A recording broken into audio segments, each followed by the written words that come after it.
আসসালামু আলাইকুম। আজকের আমি দেখাবো আপনাদের কিভাবে ল্যাপটপে আপনি স্ক্রিন রেকর্ড করবেন। আসলে আমরা অনেকেই ল্যাপটপ ইউজ করি, কিন্তু আমরা ল্যাপটপের কিবোর্ড দিয়ে কিভাবে স্ক্রিন রেকর্ড করব সেটি অনেকেই জানি না। তো আজকের আমি দেখাবো আপনারা কিভাবে ল্যাপটপের কিবোর্ড দিয়ে আপনি যে কোনো সময় যে কোনো মুহূর্তে আপনার ল্যাপটপের স্ক্রিন রেকর্ড করতে পারবেন। তার জন্য আমাদের প্রথমে যে কাজটা করতে হবে, আমাদের উইন্ডোজে ক্লিক করতে হবে, দেন অ্যালার্টে ক্লিক করতে হবে, দেন আর কিবোর্ডে ক্লিক করতে হবে। ফার্স্টে আমি আপনাদের দেখিয়ে দিচ্ছি।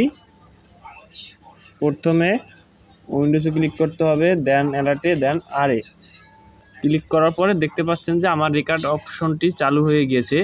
আমার কিন্তু এখন সম্পূর্ণ স্ক্রিন রেকর্ড হয়ে যাচ্ছে। আমি দেখাচ্ছি আপনাদের আমার স্ক্রিন, এই যে আমি স্ক্রিন টানছি, আমার স্ক্রিনটা কিন্তু এই রেকর্ড হচ্ছে, এটা দেখাচ্ছে। এই যে